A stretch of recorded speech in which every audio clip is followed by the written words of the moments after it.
friend. Welcome to heavy metal. History. Yeah, I'm ready. I'm very stoked to do it as well. I've been like a fucking podcasting fool lately. Oh, I can imagine. I think this is like my 7th one in 2 weeks. Not to mention regular interviews. I'm like, oh, days. I'm like fucking a well-oiled machine over here. Cool, man. Well, hey, hopefully, like, I'll have some different kind of questions and stuff than like the run-of-the-mill, You know what's been good, man, is like maybe are you recording or no? Yeah, I started recording, but we kind of edit stuff out. So when we kind of sure. Oh, okay. Yeah, I was gonna say I don't know if this like would be good, whatever podcast fodder, if you will. But like the cool thing is that because I'm into such like specific little weird fucking dorky things like comics and pro wrestling and shit. Yeah. Like I've done multiple different podcasts talking about all sorts of those things.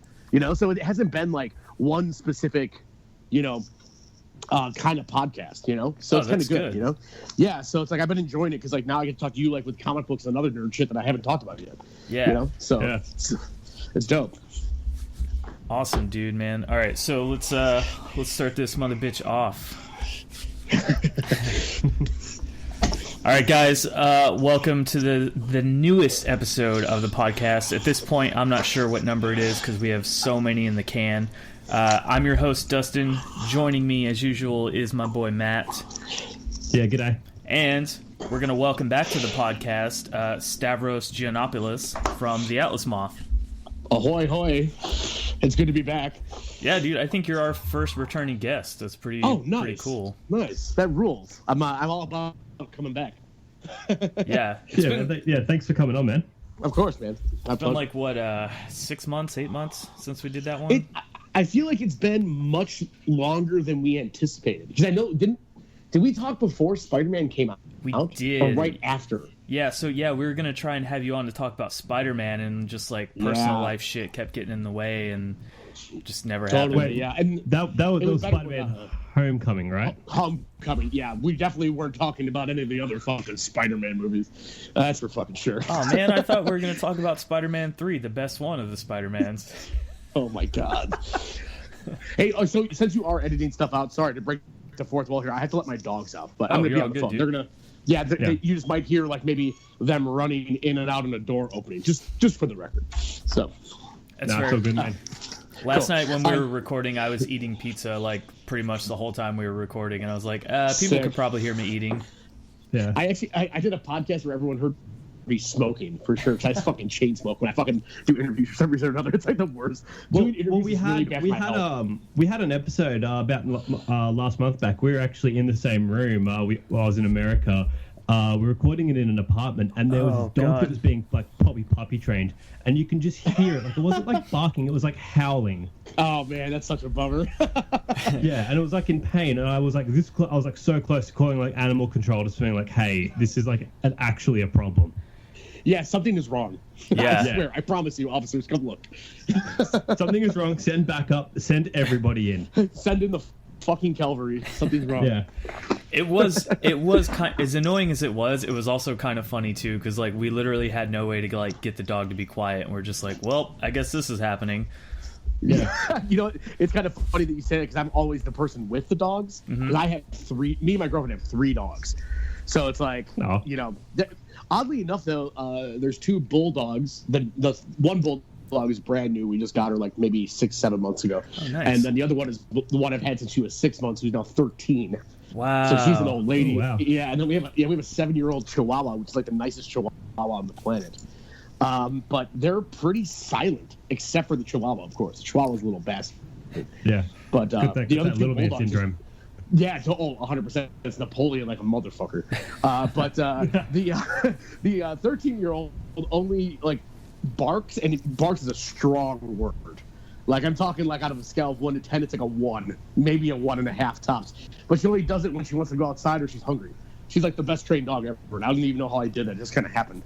Aw. So, like, it's a pretty silent house, but I can imagine like the Chihuahua just fucking terrorizing this neighborhood, and me never knowing about it because no one knows to come over here and say anything to me. Yeah, and you would think with that many dogs too, it would be kind of loud, but it seems like you have some well-behaved puppers there. Yeah, I don't know what the deal is. You know, my sister runs a rescue here for bully breeds. Oh, awesome. You know, so she saves a lot of pit bulls because there's a lot of fighting rings in Chicago. I mean, this town is, you know, it's gnarly sometimes, you know. So she busts up fighting rings and like adopts out the dogs from them and stuff like that. She's doing God's work if there's a God, for sure, you know. But 100%, you know, mate. Yeah. But so I've gotten these bulldogs from them, and this new one was pretty abused. She's like 3 years old, but she is acting like a puppy because I don't think that she was out of a cage ever, you know. Like, yeah, it's a shame, but she's real sweet and just kind of follows the lead of the 13-year-old, who, like I said, is like the best behaved dog on the planet. So it's like, this is the easiest time I've ever had getting a dog like acclimated to my home, you know. It's like she's just like doing everything this one does. It's fantastic. Did you? It's like I'm letting the eldest child raise the new one. Yeah, no work for you. None. No, the less work I need is the better. Did you ever see that documentary about all the dogs that were saved from like Michael Vick's like? Oh yeah, dude. Holy crap, man! That was some like heavy ass shit. What a piece of garbage, man. Yeah, dude, it's disgusting, and I don't know how anyone can do that to a fucking animal. It makes me. I'm not a vegetarian, but you know, animal rights is a thing. You know, I feel like shit sometimes when I eat a bunch of meat, but you know, I'm not gonna stop eating meat. So yeah, I'm with you on that. Yeah, I'm okay eating meat. It's fine, but still, yeah, animals are a thing, man. I don't understand it. So how do you want to start this, man? Do you want to like talk about like all the nerdy shit first, and then like talk about the new record, or do you want to get the new record stuff out of the way and then like kind of nerd out for a little bit? I'm at your mercy, brother. I'm down, man. I got nothing to do. Let's save the record stuff for last. Let's get to that before we're kind of done, because you know there's a lot of like comic book movies coming out. There's a bunch that came out this year. Maybe we can just kind of like rehash like not only the movies but you know other kind of stuff that's been happening in comic book world. Cool. Yeah, totally. I mean, like I said, like I'm all about it, dude. So fucking I'll save it. I won't say anything yet. Okay. We'll get there, I'm sure. Hey, since we didn't get to talk about it, man, let's talk about Spider-Man: Homecoming. I mean, why not?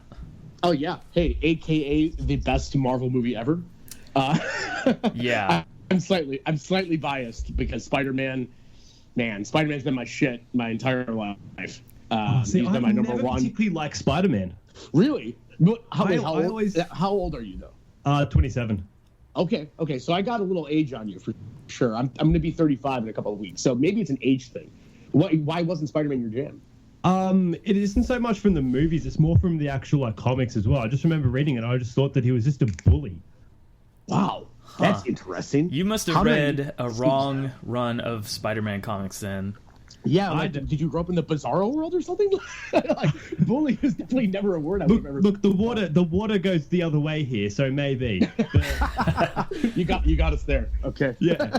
No, but I don't know. I always found him to be a bit of a bully. Like he'd just be like tormenting, like you know, all his villains. I love the Spider-Man villains. I think they're some of like the best like. You know, his rogue gallery is the shit. Oh you yeah, really can't fuck with it. The fucking Shocker, dude. The Shocker. I mean, I'm really I love Sandman. You know, like I always thought that was cool as fuck. Like Craven is one of my favorites, dude. Yeah, like if we're talking about like you know the Spider-Man 3, the greatest Spider-Man movie of all time, the scene where I got two things about this. So the scene where you know how the Sandman is born, that's actually really cool.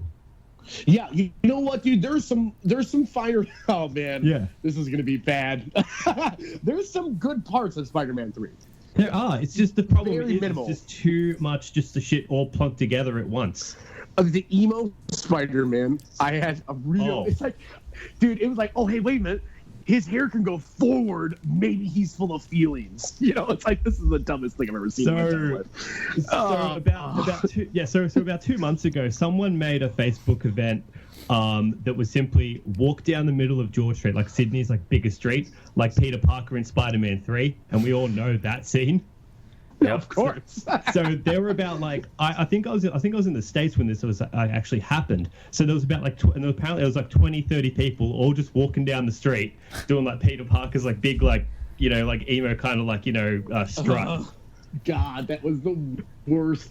I remember seeing that with the girl I was dating at the time, who was not into comic books at all, but she totally just like dealt with me.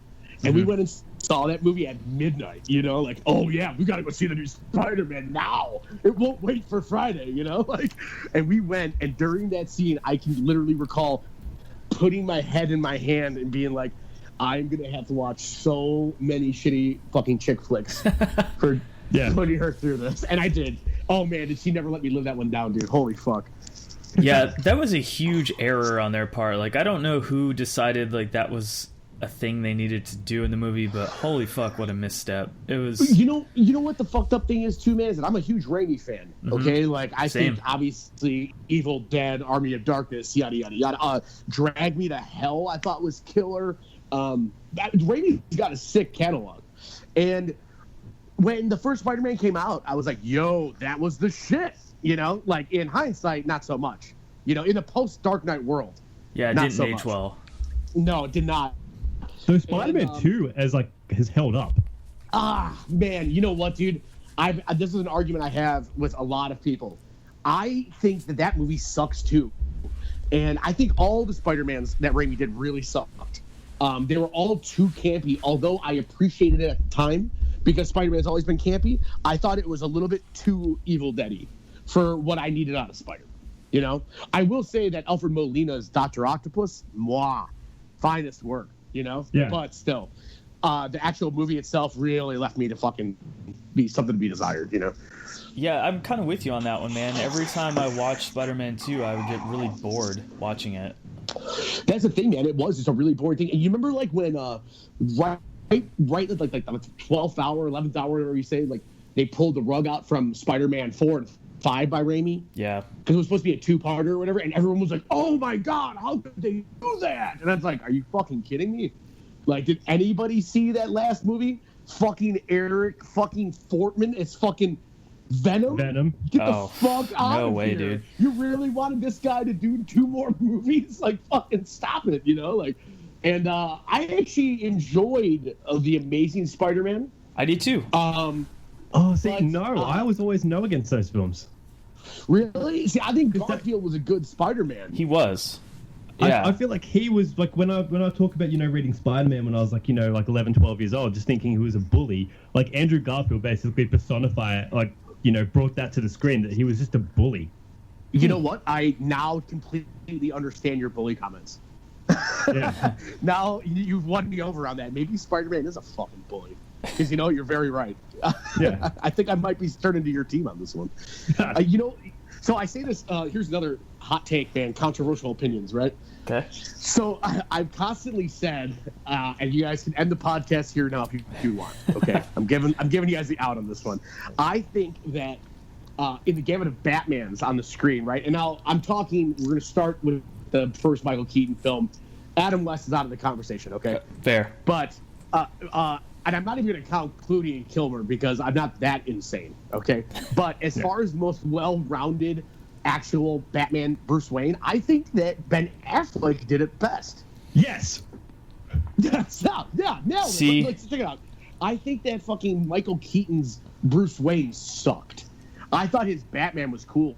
He was like brooding and pissed and cold, which is how I want Batman to be, you know? But he didn't play this billion-dollar playboy well at all. He was like so modest. Yeah. You know, which wasn't Bruce Wayne. He wasn't modest at all. Yeah, I kind of agree. But you know, and then like Bale played a fucking billionaire young playboy like a champion. But then that stupid Batman voice. Oh, the worst. You know, man, like I had to become a Batfleck apologist because I was on board with him playing Batman, and I think he did a pretty decent job in Batman vs. Superman. But when I went to go see Justice League, I walked out after an hour. I got up and I left. So, I was so fucking mad. I hated that movie. I had to see that film twice. Wait, why? I went with a bunch of mates, and then my girlfriend, who's a massive Wonder Woman fan, she was in Hong Kong at the time. She then came back, like, Matt, we have to go see it. I'm like, all right. Oh, I heard it was really bad. I didn't see it or anything. Are you sure you want to see it, honey? You know what? I didn't see it. I didn't even see it. I didn't even go yet. You've done yourself a favor. Yeah, dude. That's what I hear. So like my best friend who I met literally the first day of kindergarten, who's still my best friend, is also the biggest comic nerd I know. Mm-hmm. He called me because he went. He's living out in Baltimore at the moment alone, so he just kind of was like, yeah, I'm gonna go to movies alone. I don't give a fuck. I haven't met anybody here yet. So he was like, went and saw it, and he texted me, goes, yo, I'm walking into Justice League. I'll be back in 3 hours. I'm like, all right, cool. He texted me like 3.5 hours later, be like, do not go see that movie. Yeah. Like, just please don't do it. Like, wait, and we'll talk about it in 6 months when it's on DVD or something like that. Because don't waste your money. Yeah, they did all the reshoots because Joss Whedon got back on board, and you can just see his fucking stench all over that film. Dude, my man, fuck Joss Whedon, dude. That guy sucks. He fucking sucks. I'm just gonna throw that out there. Sucks. Yeah, I don't give a fuck. You talk to me all you want about Angel and Buffy. I don't give a shit. Okay, that guy does not know how to end a fucking story ever. Okay, yeah, like, not one bit.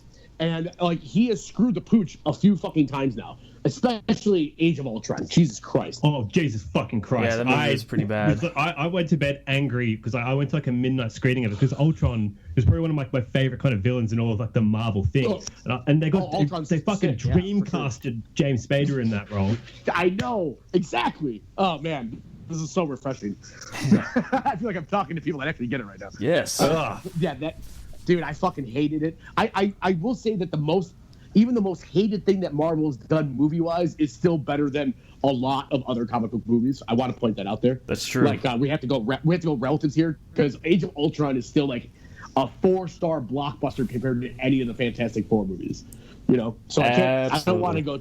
Oh yeah. I don't want to go full bore hatred on Ultron, but yes, comparatively to Spider-Man: Homecoming, yes, awful. You know what else too, man? Is like. They really missed an opportunity with Ultron and the fact that they rushed it, because if they would have just put Ant-Man out first and did that, because Ant-Man is responsible for making Ultron, it would have went so seamlessly into that story, and it would have made sense to have Ant-Man in the fucking Avengers at that point, and they just like completely dropped the ball and flipped the two.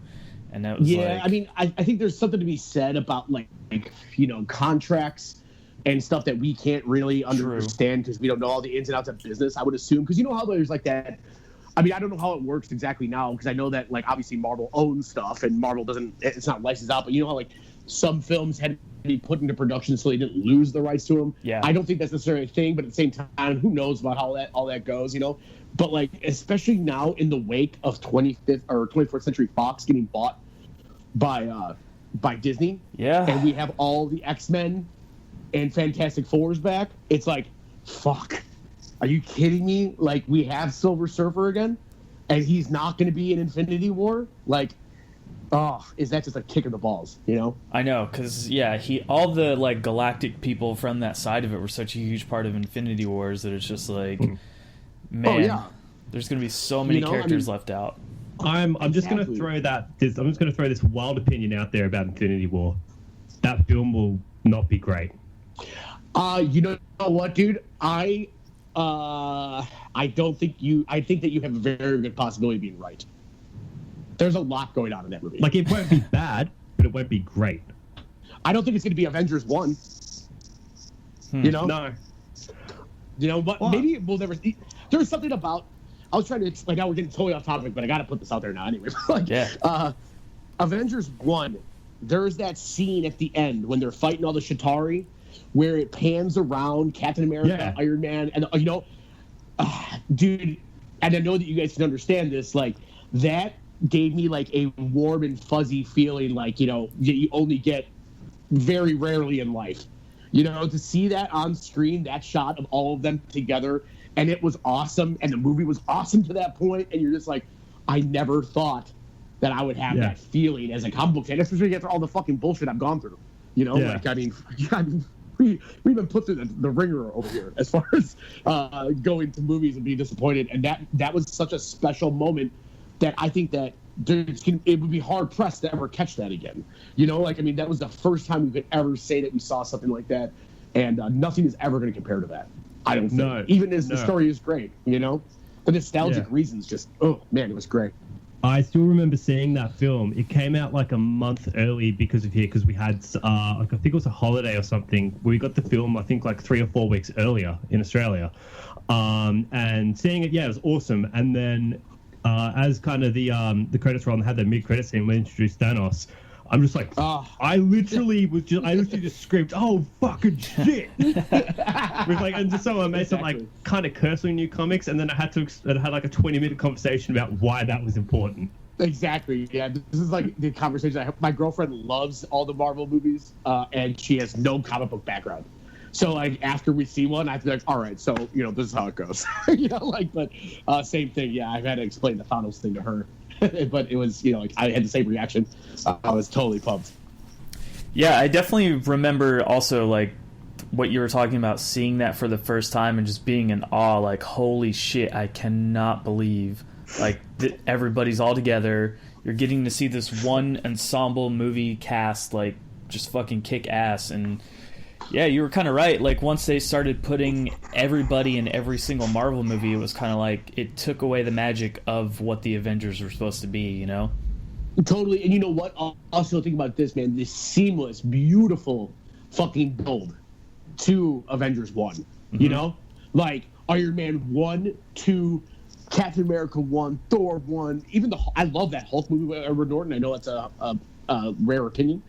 I love it. No, I like it too. Yeah, I think it was great. I don't know why people bitch about it, to be honest with you. And then it was the first Avengers movie. It was incredible. Like it was a seamless build. Now, since then, there's been a lot of missteps. Doctor Strange, that movie was awful. I fucking love Doctor Strange. Really? Dude, listen, everything about my being, I should love Doctor Strange. I love like how it looks at the end. It's so Jack Kirby. It's perfect. Perfectly Jack Kirby. Dude, it's so, that part, don't get me wrong, some of the visuals in it are great. I didn't like the whole Inception kind of look to it at points. Mm-hmm. The Jack Kirby was great. I thought Benedict Cumberbatch was awesome. He's pretty much a perfect choice for me. Yeah. But man, I did check my phone to look at the time during that movie. I wonder how long, Was it because it was just like the origin story and you were already kind of like, yeah, I know what happens, hands and magic and all that kind of feeling? And maybe I felt like they just went. I felt like it was so very much. Granted, so many comic books are borrowing from each other. Yeah. But I felt like it was so, like, very much, Batman Begins and Iron Man 1. You know what I mean? Yep. It was like so right on the level with it. Like he's all like scraggly, looking in some weird Asian country that's nondescript. Like it was just kind of like it was like, oh man, it's the same bullshit. And like I kind of felt like just like first of all, I'm not a huge I am a fan of Doctor Strange in theory, but I'm not super versed in his storylines. Okay. And the one thing that I always bring up when it comes to Doctor Strange, and I'll ask you this, Mr. I Love Doctor Strange. Yes. Can you tell me Viggo Mortensen's character's name? Viggo? You mean wait, not Viggo. It's Viggo, isn't it? Mads Mikkelsen? Mads Mikkelsen, same thing. What's his character's name? Oh shit, man. Aha. I honestly, I haven't. I feel like that's you don't even know. Oh, it's Caecilius. Okay, well, props, all right, but I did not know that. Sorry. No, I feel like not so much, you don't know who Doctor Strange is, but I think it's a problem with Marvel films is like they've known how to write their hero, but they haven't figured out how to write their villains yet. That's a good point. But that's all of their villains once.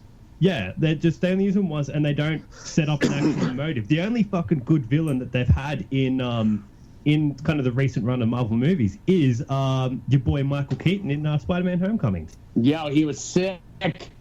He was sick. Yeah, dude, there was an actual motivation for it, and I think he's probably been the best villain they've had since basically the first Avengers film. I mean that reveal. I would say Red Skull was pretty sick. I don't know. That's just me though. Maybe I'm wrong. Oh, Red Skull was cool. Fucking my boy Hugo. Yeah, dude, Red Skull's shit. Like Loki's always been good. I'll give Loki. And I honestly like what they tried to do with Baron Zemo in the Civil War film. Me too. I'm not against that. The reason I was bringing up the Doctor Strange not knowing the back thing is that the only thing I do know about Doctor Strange for sure is that Mordo was always like his mortal enemy.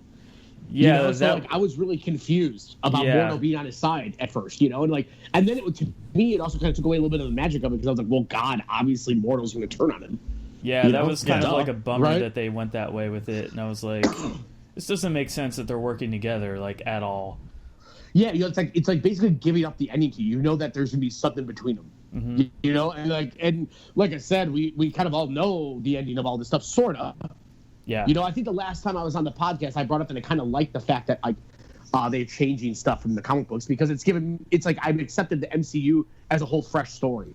I'm not expecting them to just put movie versions of the comics on the screen. You know what I mean? I've accepted that, and that's cool because I kind of want to be surprised again. But like when it comes down to like heroes and villains, like you can't surprise me, and obviously that's going to happen. It basically gave away the entire film, more or less. And I thought that Mads Mikkelsen was like the most non-compelling villain of all time. Like I said, I didn't remember his fucking name. Yeah, all he did kind of was like jump through portals constantly. Yeah, that's pretty much it. It was more of like him trying to get to Dormammu more than anything, and then once he got to Dormammu, it was like, whoa, okay, this is cool, but then it was just kind of done after he tricked him with the time stuff. Yeah, absolutely. It wasn't that compelling of a film by any means. Yeah, they should have drugged Dormammu out into like sequel territory instead of like putting him in the very first film. But who knows, man? He could probably come back at any point. That's what I think too. That's the thing, and also, dude, like now that I feel like there's been a lot of the greatest villains caught up over in different territories. Granted, I guess Spider-Man now is sort of back in the fold, right? I mean, they're going to do the Venom movie, which I have a friend working on right now. Oh, by the way, which is a Fox movie. It's not part of the MCU. So I'm almost positive about that. Yeah, you're right about that. So what happens after it's made then? Do they get the rights? Wait, what's up? What happens after it's made then? Does Disney get the rights to it once that movie's done since they bought all the IP, or like what's? No, see, they didn't buy the IP from Sony. Oh. Sony was like, hey, listen, we're getting our asses kicked by you guys on these Spider-Man movies. Mm-hmm. Like they're not that great. They're not doing Avengers numbers. Everybody wants him in the fucking Avengers. Basically, they're sharing the rights, and Marvel is going to write and be the creative forces behind the Spider-Man films. Gotcha. Now the Venom, but now I think that part of that is like, okay, here's the deal. We're going to play ball with Spider-Man, but we still want to be able to do our movies, and that's going to be a Venom movie.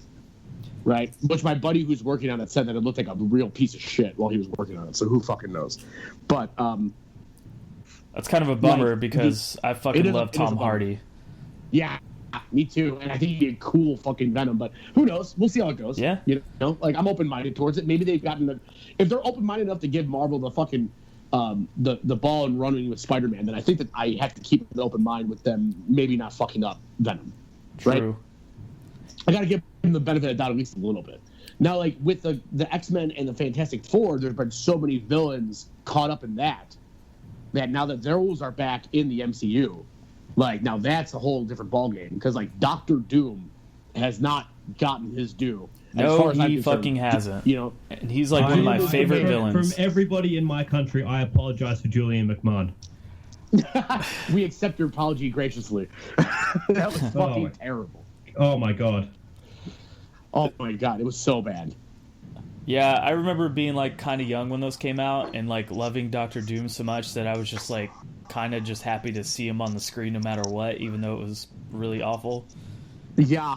Oh my god, was it bad? It was just kind of like, well, this is the best we're gonna get right now, I guess. And yeah, see, like that's the thing, man. That you have to recognize that when everybody bitches about there's being so many comic book movies out there, I'm like, yo, listen, dude, like you don't get it, okay? These aren't. If you don't like them, then go see them. I don't care. Don't bitch about them though, because I've dealt with a lot of bullshit as a comic book fan. I've lived of the 1,000 man's lives watching some of these terrible fucking movies. All right, like I think I deserve 800 fucking comic book movies that are at least Age of Ultron good. Okay, like at the very bare minimum, at least Age of Ultron good. I deserve it. I've spent a lot of fucking money. I've spent a lot of time over the years. I'm not gonna. Don't bitch about it. All right, this is like the golden age for me right now. Yeah, that's a good point too, man, because if you think about where like movie technology is at this point in time, there's no better time to see these kind of movies. No, absolutely not. You know what? And people need to stop bitching about CGI Hulk. I don't give a shit about that. No, what else are you going to do? Lou Ferrigno. All right? Like, give me a fucking break. It's like everyone fucking forgot that that's what it was. You know, like, oh yeah, you want practical Hulk? Shut the fuck up. No, I don't want practical Hulk. Yeah, you know? I mean, that worked for the 70s, it but it doesn't work now. No, and even in the 70s, there was a whole different time. You know, maybe it did work. I wasn't alive in the 70s, but I watched that shit religiously on VHS, you know? Like, that was my shit. That was what I had to deal with, you know? Like, so just don't bitch if you don't want to watch them. Just fucking move on. You know, Go ahead, I'm sorry. I was going to say a couple things we were talking about. The reveal in Spider-Man Homecoming when Michael Keaton shows up is probably one of the best reveals in their movies in a long time. I was trying to segue back to Homecoming, so you did a well done right there. And yes, also I totally agree. Michael Keaton is like right now in my eyes like on that John Travolta Pulp Fiction kind of run right now where it's like, oh man, look at that dude, he's back and he's killer. You know, like Birdman was awesome. Yeah. He was in The Other Guys. I remember that. That was I was watching that film last night. Yeah, he was so good in that. Brilliant. Oh my god. Don't Go Chasing Waterfalls. That's a TLC song. That's fucking amazing. It's like the best shit ever. I watch that movie like once a month. Yeah. Yeah, that's a pretty underrated comedy for sure. Oh man, it's so good. When fucking The Rock and fucking Samuel L. Jackson jump off the building, I die laughing every fucking. That's incredible. Oh man. So yeah, so actually here I got off on this tangent. I kind of want to tie this all back together here. Yeah. So I said Batfleck is the best Batman because all around, right? He's a great Bruce Wayne and a great Batman. Mm-hmm. So what I was getting with right now with Spider-Man in a similar scenario, I think that Andrew Garfield's bully Spider-Man was great, but I thought he was too cool for Peter Parker. He was definitely way too cool. He was way too cool for Peter Parker.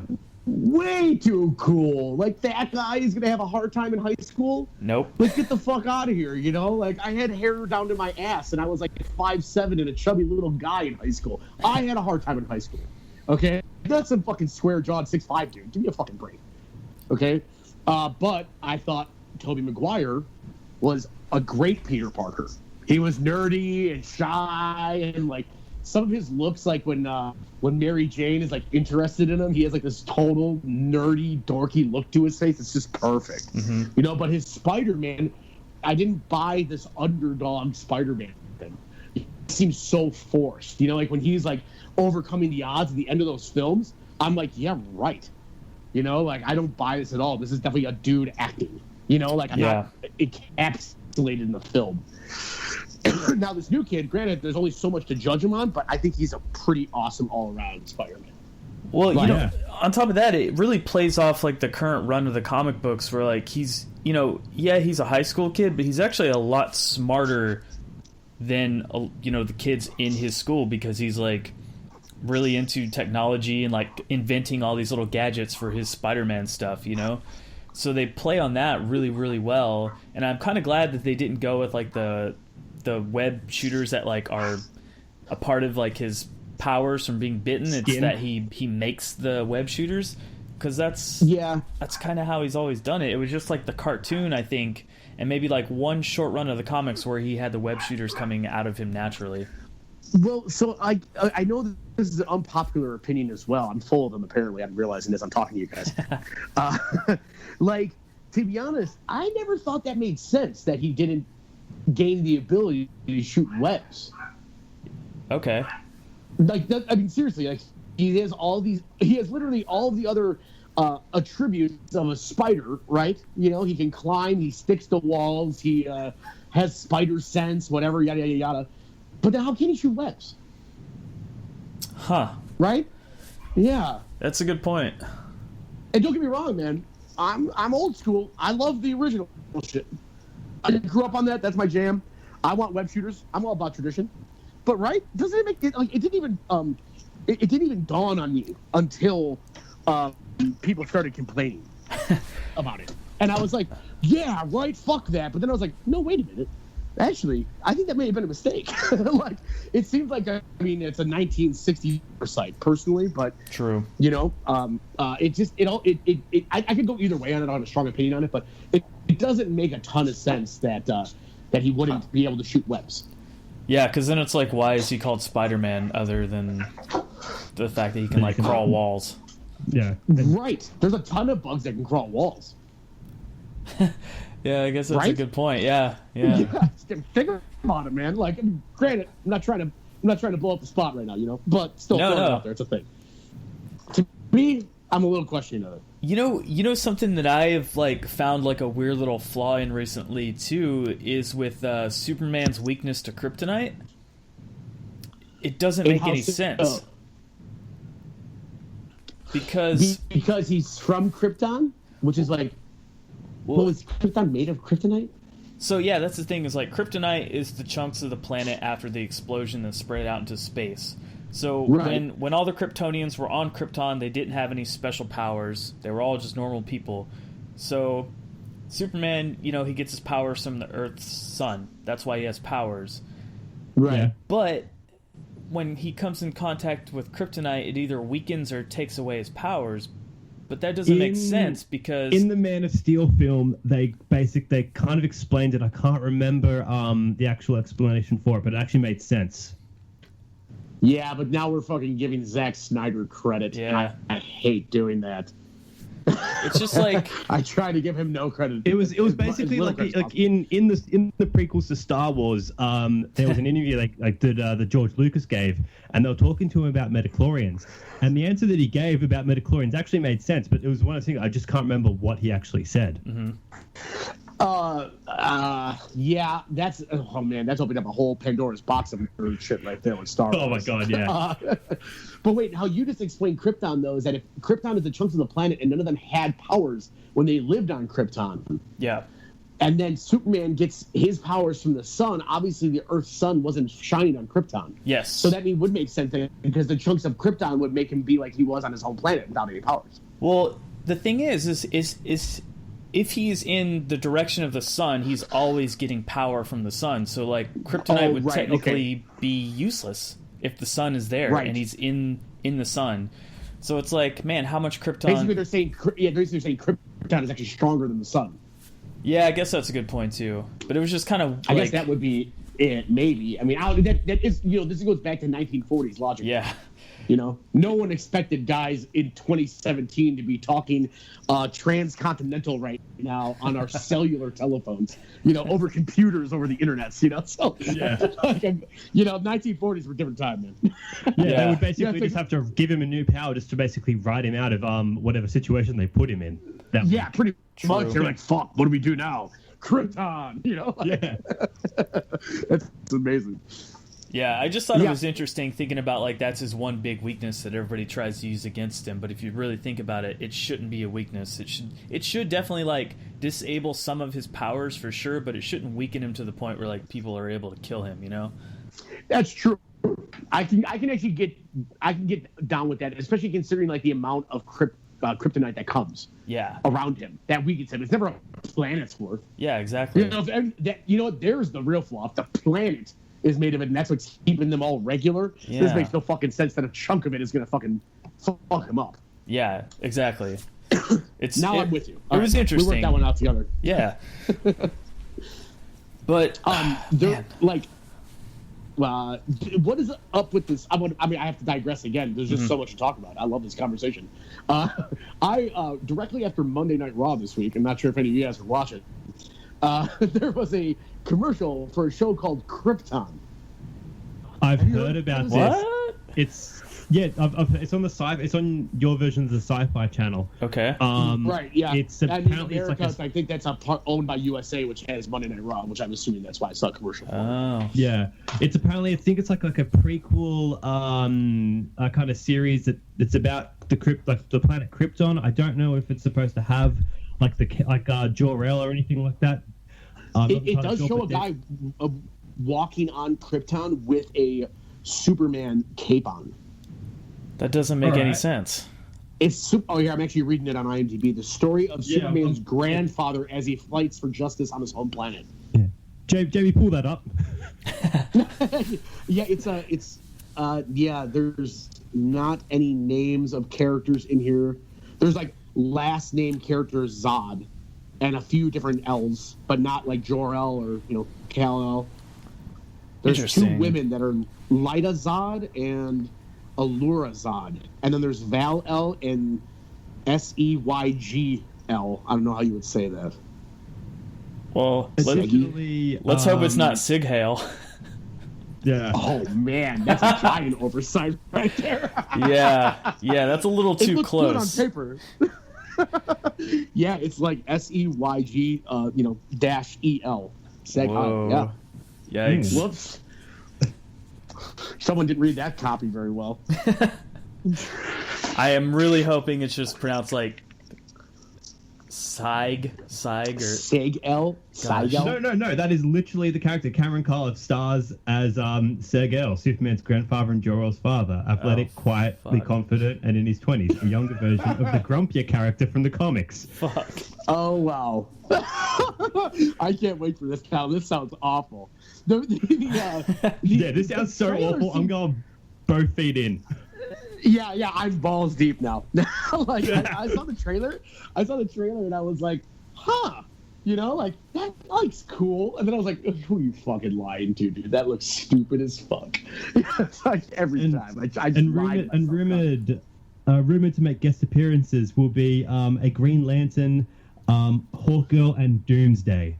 Oh, great! What? That sounds fantastic. How old is Green? Oh, well, I guess there's multiple Green Lanterns. Whatever. God, not the Hal Jordan Green Lantern, or the Adam Scott, but like a Green Lantern. Great. That sounds awesome. Not. What? God damn it. So disappointing. It's really hard to translate these to TV a lot of times too, man. Like, one of my favorite Marvel characters is Black Bolt, and they fucking ruined him in that stupid Inhumans TV show.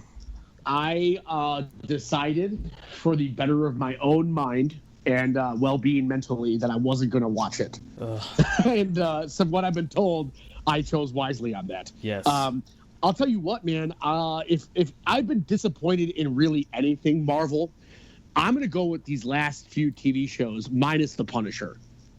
I fucking thought. I think we talked about Iron Fist last time. That show sucked. It was pretty fucking terrible. It was fucking bad, man. I did myself a favor and didn't watch it. Same with the Defenders. I didn't mind the Defenders. I watched the Defenders just because it says that on my Netflix I watched all of them.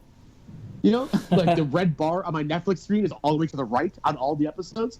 I can't tell you a thing that happened in that show. Like, totally fucking boring. I must have fucking checked out on that right away. It was mostly. I watched it all, but I don't remember a thing. It was mostly just them fighting Elektra. That's pretty much all it was. Yeah. Yeah. Which is cool. Yeah, it's all right, I guess. I like the Elektra character from Daredevil. I think that the first two Daredevil, both of them are excellent. Yeah. I like Jessica Jones a lot. Yep. I thought Luke Cage was good, but in hindsight, I think I liked the soundtrack better than the actual show. Maybe at points, I think that all of them, with the exception of Daredevil and Punisher, could be like 8 episodes. Yeah, they could be a little 12 shorter. Where they are, I think that I get that they're trying to get content and really tell the story, but I felt like it's very tedious with a few of these. Punisher I thought was incredible, but I also had like the moment of clarity with that character that I don't think that he has a real definitive storyline. Yeah, I started watching that show and basically just tapped out like 4 episodes in. Oh, you got to keep going, dude. Yeah, that's what people say. I might get back into it, but yeah, I highly suggest you see it to the end because your patience is rewarded with that show. I felt. See, that's honestly, That's how I felt with Luke Cage. Like, it started off really fucking slow, and I had a hard time getting into it. And then by like the back half of the episodes, I was like really sucked in to like everything, not only like the story that was happening, but like all the subtext, you know, involved with it, and Black Lives Matter and everything. Yeah. And I really grew to like his character a lot more than like pretty much everybody else except for Daredevil, you know? Yeah, I mean, even Daredevil's a son of a bitch. He's kind of a dick, but yeah, he's kind of a dick. His heart's in the right place. Daredevil was like wasn't that great. I felt like, well, like the Punisher was probably the only good thing about that season. The guy that plays Falky Nelson can't act his way out of a paper bag. Oh yeah, I do think that he sucks. I will agree with you on that. He but I will sucks. My god! I will actually sort of agree with you that I do think that the Punisher was the best part of Daredevil 2. But I will also say that he is so good that he totally makes up for the rest of it, and maybe not living up to it, because that dude is totally the Punisher. Oh yeah, 100%. Like, I'm positive that dude like kills people when he's not acting. I'm convinced of it. You know, it's much like how I am 100% positive that Robert Downey Jr. flies around in an Iron Man suit nowadays. Like, that dude is fucking Iron Man. That dude is fucking. I believe it. I was watching that film Phantom Thread. It's that Daniel Day-Lewis Paul Thomas Anderson film last night. Mm-hmm. And I was telling my girlfriend, I'm like, I just think they tell Daniel Day-Lewis, this is your character, put him on a set and just see what happens. They don't write a script for him, or they don't even have a story. They just put him here and just film it. Wait, which movie are you talking about? It's called Phantom Thread. I think it just came out, or it probably finished at cinemas run here. Phantom Freddy? Phantom Thread, as in like he's like a tailor. Thread. Yeah. Oh, okay. I haven't heard about this. There Will Be Blood is maybe my favorite movie of all time, I think. And Daniel Day-Lewis is fucking amazing in that movie. You know what he's like, when he played Abraham Lincoln, he went out and fucking built a fucking log cabin. Yeah. You know, like, that dude is intense. They might not write shit for him. They might just be like, yo, this is your character, do it. But he's like, oh, okay, well, I better go build a log cabin if I'm going to be Abraham Lincoln. You know, it's like, what? Yeah. Who fucking does this? You know, that's why he does, like, one movie every 5 years, because he has to, like, live as that character for many years. Yeah, I think that's what he did with this movie. He became, like, a fucking seamstress or tailor or whatever and learned how to sew an entire dress, basically. Amazing. The guy's incredible. I love the dedication to his craft, man. It's fucking so good. And it was actually a pretty good film, albeit a little bit too long. Yeah, all the P.T. Anderson's movies can be a little lengthy, but I've always felt like that they pay off in the end. You know what I mean? Like, I feel like you're rewarded for your dedication to finishing the movie. Yeah. So I can't be too mad at him. Speaking of method acting and kind of tying this back into comic book movies, what about Jared Leto and Suicide Squad? Oh God! Why? We were having a nice time. See, that's when taking method acting too far. That's when you think that all you have to do is act like the actor, but the other half of it is that you have to be a good actor. Yeah. You know, you can't just go out there and be like, oh, I need to, the way to play the Joker the best is to be a crazy Joker guy. But it's like you also have to back that up by like not sucking at your craft, which Jared Leto is. Oh, dude, I fucking hate him. He is the worst. You know, I just saw Blade Runner the other day. Oh yeah, with the new one. Yeah, the new one. So I was gonna wait till we got here. We haven't got there, so I might as well just go with this. I have not seen Thor 3. I have not seen The Last Jedi, and I just saw Blade Runner last. I feel like I need to like turn in my nerd card. Well, you've been busy, dude. I feel like I have been insanely busy. Basically, also, yeah. You can it's a bummer, man. But Jared Leto in Blade Runner, I wanted to kill him. I fucking hated him. But at the same time, I feel like that maybe he did a good job then because he was supposed to be hated, right? You know? Yes. But still, him as the Joker, I will always hate him forever for doing that. It was the most god-awful thing I've ever seen in my entire life. Yeah. That movie was seriously like a bag of dog shit mixed with baby puke with a dead animal inside of it. I think that you might be being too nice. You should probably tell me how you really feel. Honestly, dude, I'm not this closed-minded or narrow-minded or this fucking Neanderthal-like. Mm-hmm. But the only saving grace of that movie was watching Margot Robbie in shorts the entire time. Well, I'm going to counter-signal that for cultural reasons. Right, of course, yes. And say the best part of that film was Captain Boomerang. Because that was the first time Robbie Australian too? Yeah, she is. But like seeing Captain Boomerang basically be like an actual, like basically myself, just a big Aussie bogan, on an American film. By God, that was amazing. Oh, hey, fucking hey! He fucking nailed it. He was super entertaining. I actually felt Will Smith was oddly entertaining. But once again, I think maybe these are, like I said, if I'm basing this on Will Smith being entertaining and Margot Robbie's shorts, then it's pretty bad. Yeah. Because that means I'm really scraping the bottom of the barrel here. Because those are two things that, like, you know, I usually like, yeah, check it out. I like hot chicks dressed skimpy, whatever. I'm a guy. That's not a reason to like anything. You know what I mean? No. Like, that's not, you know. So, and that's all I got for that film. And that I get to bitch about Jared Leto for the rest of my life. Yeah, I mean, like, look, we all know the film was bad. The people that love it, it's good that they love it. You know, I'm not going to take that away from them. They love it for whatever reasons that they love it. But I just know for me, it was terrible. I'm curious about these people that you speak of that love it. Are there those out there? Oh my God, yes there are. Really? Like, I used to work in a Hot Topic, man, and when like all that shit. Yes, I know more. Oh yeah. Well, dude, so many girls coming in and buying like all the Suicide Squad Harley Quinn stuff, guys and girl couples buying the Joker and Harley Quinn stuff. I was just like, oh my God. Yep, I see it. I want to point out that I did call literally after I saw that movie. I was like, hey, #1 Halloween costume this year is going to be Harley Quinn. I fucking nailed that one. Right on. Yeah, I saw like 7 Harley Quinns that night. I saw one in the middle of the summer. You know, like just some girl dressed up as her, like walking around Chicago, and I was like, "Are you fucking kidding me?" Like, yeah, out of hand. That's the people right there that like the movie. Yeah, you're right. They don't even like the movie. They just think that that's a hot costume, or they think it's cool looking, or whatever. She's a badass. Like, who cares? Like, fucking yeah, great. You know, she's a badass, but also that movie was terrible. Yeah, being a badass in a shitty movie doesn't really make you that badass. You know? Yeah. Oh shit, that's a good point. Because I feel like there are a lot of movies like that are like, you know, you have the ultimate badass, but the movie is just kind of like, yeah, not I mean, good. Being badass in kindergarten doesn't make you tough, man.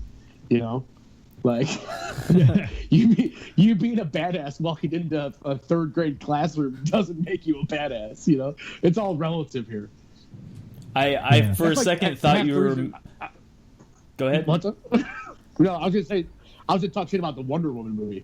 Oh. But same kind of thing. I didn't think that movie was good at all. You know, I thought that film was fantastic. Really? I really liked it. I was late to the game on it, which I will say, unfortunately, in this realm, does play a little bit of a factor. Okay, like once you miss something, and now mind you, like I pretty much have not heard anything about Thor, which I'm kind of glad about. My one buddy said it was awesome.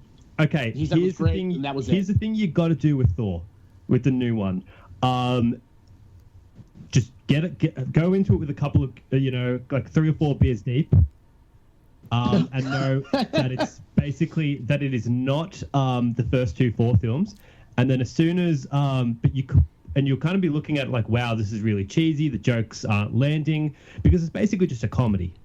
Yeah. You know what though? Like I really love Thor 2. So like I'm a fan. I don't know. I can get that, and I really love that director. Taika. Yeah, Concords is fucking brilliant. Oh, dude, Taika's awesome. Yeah, he has a role in that film, and you know as soon as you see it, that's when the film gets amazing. Yeah. Oh, okay, awesome. Now I'm even more excited to see it. Yeah, it's really good. I'm dying for it to hit fucking VOD. I'm like surprised it hasn't yet. It should be soon. I feel like it's getting to that point. But then again, it just came out of theaters probably like a month ago. Yeah, but that was an extended run though, man. Blade Runner has been out for like a month. Oh yeah, that's right. Maybe 3 weeks. I've been waiting for it. I didn't want to spend $20 on it, so I wanted to wait for it. It got down to $5.99 to rent it. You know, that's about what it's worth. I mean, I thought it was worth. I would have paid to see it in theaters. I paid about $70 to see that in theaters. What? 70? How? All right, How the fuck much are movies down there? Standard movie tickets here are about $22. Whoa. Okay, they're about if you go 19 or something like here. So yeah, if you go to your big chain, there's a little cinema that's across the street from where I live. You're allowed to bring like wine, beer, and that is awesome. Tickets there are about like $15, but in the big chains, there's this thing where it's like kind of like an Alamo Drafthouse kind of thing, where it's like a really kind of small cinema. You're in kind of reclined chairs, and they will bring out like food and alcohol and all that. I went to go see Blade Runner in that thing. And I was really fucking depressed. Like, I don't know, for some reason I was just really depressed and sad. And I just wasn't. Seeing Blade Runner was probably a great choice. so literally seeing Blade Runner, I'm putting that on the best film of the year. Oh, I thought it was fucking awesome. Yeah, I fucking loved it. I fucking loved it. I'm waiting until I can basically get it on DVD. And yeah, that's going to be like something I actually will pay money for to see it on DVD. Yeah, it's kind of a bummer. I really feel like you should be able to rent a movie on like Amazon for $5.99, and at the end of it, you should be able to like put that $5.99 towards the $19.99 purchase. I don't have a DVD player anymore, so like I don't mind owning like digital things on Amazon or whatever, but I feel like I should be able to put my rental money towards buying it. You know what I mean? That's a pretty good idea, dude. I feel like I would be way more apt to spend another $14 if I really like the movie, because now I'm sitting here, it's like, man, I'd really like to watch Blade Runner again, but now I'm gonna be spending like almost $30 on a digital file. Yeah, you know what I mean? Like that kind of sucks, but yeah. Whatever, I guess I gotta make their money. But yeah, I'm looking forward to Thor. I can't wait to fucking see it. And Last Jedi, I've heard very many mixed results about. Yep, see, there's that going. I liked it, man. I don't care what anybody says, I liked it. I'm gonna see it. There's no way I'm not gonna see it. Yeah, there's no reason not to see it. Yeah, of course. But I have like this thing where if I don't see a movie within like the first like say 3 weeks it's out, I basically have made my bed, and it's going to be happening like on my TV screen at home, which kind of sucks, but it's just how it goes. You know what? I did that with Baby Driver. I kept being like, I'm gonna go see it. I'm gonna go see it. I'm gonna go see it. Never went and saw it, and it finally came out, and I was like, God damn it! I should have went and saw this in the theater. It was so fucking good.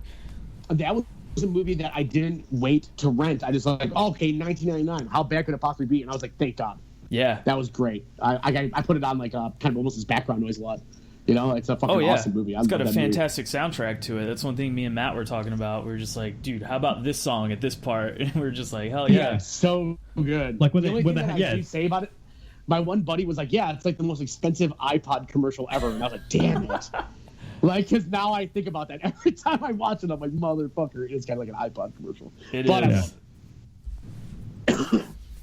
Are you really big into Watchmen at all?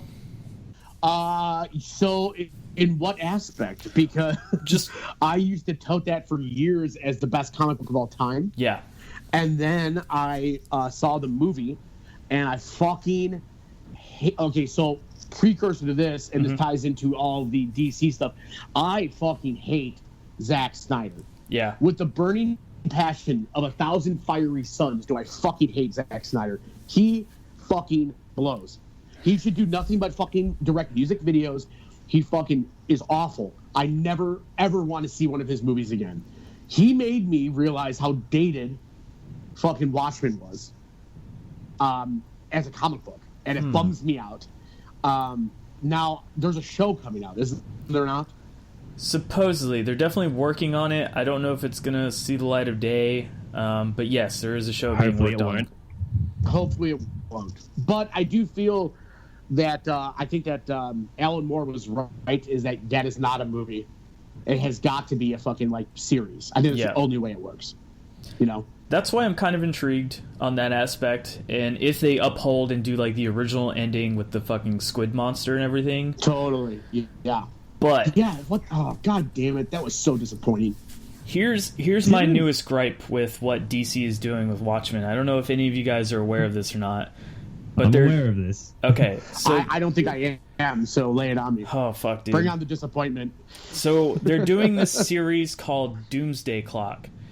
And all the covers are the Watchmen face with a clock counting down to the Doomsday thing. All of the characters from the Watchmen have now been put into the DC universe, thanks to Dr. Manhattan, who is now a villain.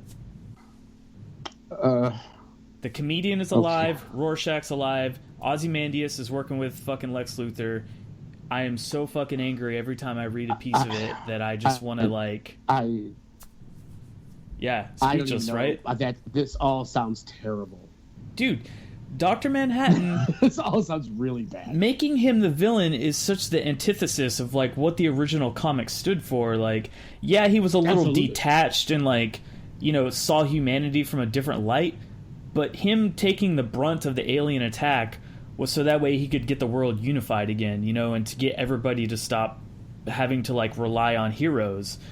So he was more selfless than anything. So the fact that he would like bring back all of these characters to life and then bring them into like the current DC universe, whatever universe they're in now, it's just so fucking disheartening. Have we found out why yet, or not yet? They're only like 4 issues in. It's probably going to be because. Yeah. And if you don't like because, then they're going to change it in 3 years. That's basically because and then they'll write why in 3 years, and then because. Yeah, and then because, oh wait, we fucked up and we rebooted it. Here we go. It's so hard to fucking care about anything DC. They just keep fucking screwing the pooch, man. I know, it's so infuriating. Whether it's films, it's comic books, it's everything. And it's incredible how they do this because, like, as all of us know as comic book fans, you can draw a straight line between Marvel and DC characters. Mm-hmm. You know what I mean? Like, pretty much those two companies have been ripping each other off for like 50, 60 years at this point. Absolutely. You know? Like every DC character or Marvel character has the other company's like answer to it. So when fucking Marvel can sit here and make me care so much about Iron Man, like a B league fucking Marvel character, my entire life, who is now an A star. He is an A-lister in that world. Yeah. And you can't get me to care about Superman? What a bunch of assholes. Seriously, right? No, you're not wrong. It's insane. Yeah, it's so infuriating because it's like the dude that's writing it is probably one of my favorite writers. It's Jeff Johns, and this is a guy that like loves DC comics and characters. So like, why he's doing this is just it's boggling my mind. And like, you know, I want to trust in him because he's never really failed me up until now. So I'm hoping that whatever he plans to do, it's going to make sense. But the fact that like he's already brought the comedian back to life completely nullifies the entire events of the Watchmen to begin with. It's like that was the whole point. I don't understand. It's amazing how that company can still shit on things that were so beloved. You know, it's like, oh yeah, you guys really, really like this one, right? Let's shit on it. It's incredible. I don't even understand. Like, I don't even, who's running that company even? Is it like, I'm personally blaming Time Warner for this. Okay. It is honestly the studio that is behind probably all of the shit. See, that's what I was kind of wondering because, like, you know, like obviously, you know, Disney is behind Marvel, but it doesn't seem like they're really, you know, doing anything as far as like making them do things a certain way. You know what I mean? Yeah. Like I feel like Marvel is still just doing Marvel. You know, and they know that it works. You know, they're not gonna fuck with it. Yeah, it's so just the rigorous like control that not so much Disney, but that Kevin Feige guy would have over it. Everything is meticulous. Like, granted, it's no like piece of like work of art or anything. It's no sure. Nothing's going to win an Academy Award for Best Picture, but everything is so just meticulous, and it is. It's just basically just a well-oiled machine. It's basically like the McDonald's line of production. It's true. Absolutely. Yeah. It's just, it's consistent. It's fine. It's not going to win a Best Picture, like you said, but I got no problems with it. Whereas, like, I feel like obviously there's higher ups at like whatever Time Warner that are sitting there being like, well, wait, we need to make this a certain way so we can match whatever fucking Marvel. You know, It's like that's not how this works. You know what I'm saying? Like, you just can't. I feel like they are so misguided, and whoever's fucking leading that company to the fucking shithole that it is. Yeah, they're definitely chasing Marvel, and that's not really the way to go about it. They just need to do their own thing and worry about their own product and not try to copy Marvel. And I think that's been their biggest flaw. Absolutely. Yeah. You can't. I mean, Marvel whoever strikes first is going to be the winner, and people are going to be chasing it. I get it. Yeah. But like you would assume with so much material and so much at stake, and it's basically like kind of almost a home run. You know what I mean? Like we're going to put out a Batman film. Like it's kind of going to be a home run as far as box office goes. You don't have to worry about people not showing up for it. True. But like it's incredible how lack of like foresight and thought goes into what they're doing. It blows my mind. Like how they haven't got some guy to be like, please just let me take over and let me fucking steer this back in the right direction. It's like there's obviously a bunch of fucking men that have no idea. They just see Batman like, yeah, people like Batman. That's what I feel think. Like that Jeff Johns is like basically doing I think he is a part of like or he's like now in the kind of the role of the head of like the DC comic like movie. Yep. He's the guy. So I don't know if he's had an input into Justice League into anything like that. But basically, Batman in that film basically was just like, instead of being, Batman, that we've all seen him as, he was basically just Roger Moore's James Bond. He just stumbled and bumbled his way through that film until like they won. Wow, that's terrible to hear. Yeah, this is what I was going to mention earlier too. It's like his character was so unlike Batman in that movie. Like he was letting everybody into the Batcave to like basically just like hang out and goof around. Yeah. Batman in the comics, he would not let anybody in his fucking Batcave like ever. Fuck no. Well, even in that Batman Superman film, I feel like if they had gone a certain way that I feel like the writers whatever wanted to go in it, whereas just like it was a drama, it was more of a drama than like an action film. Mm-hmm. That could have been a game changer. Yeah. Oh, absolutely. Yeah. But, yeah. Again, I feel like the studio got involved. It's like Yeah, it's like they're about selling action figures, which like I also understand. But at the same time, like what the fuck. You can still sell action figures and put out a good movie. Yeah, absolutely. Marvel does it. The proof's in the damn pudding, man. Like you can make a fucking movie. Disney has been doing it for fucking years, and no one even recognized. Like everyone's worried about, with the Marvel movies that when Disney took over. It's like I wasn't worried at all. They're sitting there making me enjoy, whatever, like any like animated movie they put out. I mean, off the top of my head, I'm like totally blanking right now. Yeah, like Coco. But like. Yeah. I haven't seen that, but you know what I'm saying? Like, how many fucking times have you seen any of those fucking movies, and you're like, oh wow, like I totally enjoyed that. Like they make adults and children happy all the time. So like obviously it's gonna work. And how DC can't seem to pull it off blows my mind. Yeah, I don't get it either, like at all. It's like especially like. Ever since Dark Knight, like I was sitting there, I was like, "Damn!" Took the words out of my mouth. DC's they got it. They got the fucking formula, and then they were like, "You know what? We did 3, and I like Dark Knight Rises. I gave Nolan a pass on that one because he was dealt a shit hand with Ledger dying. Yeah, no matter what, we were all gonna fucking look at that movie and be like, it wasn't as good as The Dark Knight, which it wasn't. I like Dark Knight Rises. I like it. Oh, yo, listen, I love it. And, same here. And half of it is for I love doing the Bane impression. I fucking hate brother. The fire rises, brother. Or the one in the wreckage. What a lovely voice. What a lovely voice. I actually turned this into some of my stage banter, by the way. Do it. So I've been doing it. There's a video of it on the internet of me doing it in the entire you merely adopted the darkness. I do that entire part at the last show we played in Chicago. There's definitely a video of it out there. But I love it, and I give him a pass on anyone talking shit about it. The guy got dealt a shitty hand. He fucking literally delivered a movie with the only Oscar-winning performance from a comic book film, and then the guy fucking died.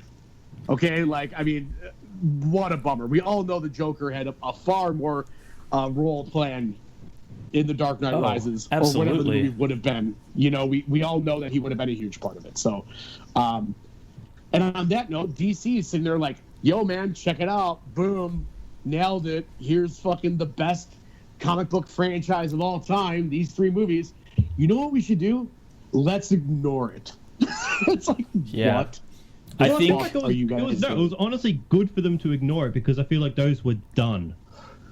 Yo, listen, I do, in hindsight, yes, agree with you, because now I can actually look at those and be like, well, nothing's wrong with those. Yeah. Like, there's nothing of these new ones that are marring the greatness of those films, right? Because, like, they're not connected, which is great in hindsight. But the idea of them being like, oh, I mean, like, dude, if they wanted to go from there and use Joseph Gordon-Levitt as a Batman, granted, I don't know how that would have turned out.